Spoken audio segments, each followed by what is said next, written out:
So this pudgy little stout creature is the Hideoscillous, and a lot of people ask me what Hideoscillous, what is, that's a freaky weird name, and it seems like you hear the same names for boards, they get kind of repeated as time goes on, company to company, and I don't know, so I figured for this it's such a unique board that we got to have a unique name with it.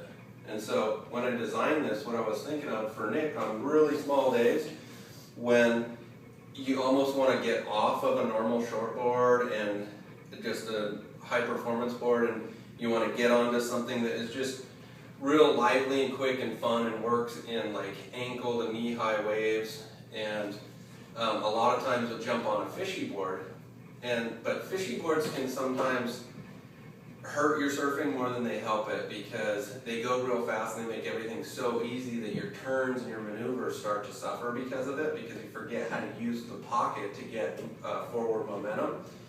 And so with this board, I want to make a fishy board, but not a quote fishy board. Something that would hone technique, rail work, because rail work is always going to be the groundwork of good surfing. And boards for small waves are just change-up boards. You want them to be able to bring a new life and a spark back in your surfing without hindering your surfing. And so what I did with this is just shorter, you know, quick. It goes like a bat in the small stuff. You can see why. It's short, wide, and thick. Those are the three ingredients for a board to go real quick in small stuff. But it also has some special new kind of tune-ups in it that I've never done in fishier kind of shapes before, and I've put, you know, a more modern rocker into the front end, and I've put really a whole new concept of concaves into the bottom. This is a really heavily concave board where fishy boards typically have very little concave or a V through them, and shallow concaves or V's in real fast boards. They go real fast down the line and on the straight, but they kind of become cutback boards rather than square up and smash it boards. And so I wanted this thing to be a square up and smash it board. And so to do that, what I've done is I've run heavy concaves through the entire bottom, but then I've run ridiculously deep concaves through the fins and off the tail. So this acts like an engine. When you got real deep concaves underneath your back foot, it's like an engine. You push on that and it pushes the water out, and it just slingshots you through turns. And it also creates a ton of grip.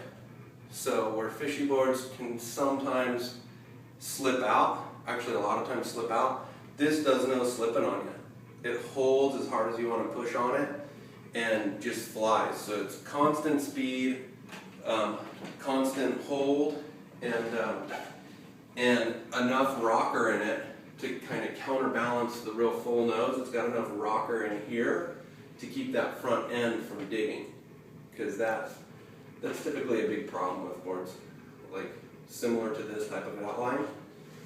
So we got a wide tail. That wide tail just stays on top of the water. That'll fly through dead sections, a little white water crumble where normally you float her over to set up to get to the pocket. It'll find a little white water crumble, and it'll actually have so much speed you can square up, go inverted in the bottom, turn back at it, and then smash that crumble, you know, carve through it or blow the tail out. And so that's kind of cool, because normally wide tails won't do that. So I haven't gone too wide, but it's definitely out there, and that's just to give it the area to just glide over everything. And then it's got a real full boxy rail, and real full boxy rails, they push back through turns when the waves are weak. So that's a necessary part of it too. And 5 fins, so you can ride it as a thruster or a quad. Thrusters will corner real tight, back and forth, beach breaky stuff. Quads, they love points. So they'll really go lateral and connect stuff like crazy. So you have that option with this board too. So the Hideoscillous, it flies along and it oscillates on the wave. and it's kind of a hideous thing to look at. That's the Hideoscillous. But I'll tell you, once you hop on it and you catch a few, it all of a sudden it's like it goes from looking hideous to beautiful. Now for the size that you ride the Hideoscillous, just using Nick as an example, his regular performance shortboard, the G4 Plus, that is 5'9", 18.5 to 1/4. Monster dimensions down from that is 5'7", 19 to 1/4, just with a fuller rail. Now for the Hideoscillous, this goes down really small. This comes down to 5'4", comes out to 19 3/4, and it bumps up a little bit in the thickness, doing 5/16.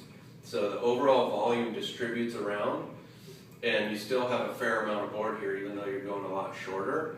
And so the smaller the wave, the weaker the wave, the smaller and more compact the board should get. And that's the concept with this. So, you know, you're going about 6 inches shorter, about almost like 3/4 of an inch wider, actually more than that, like 1.25 inches wider for this board, and about 1/16 of an inch thicker, but the volume carrier is a lot fuller out to the rail.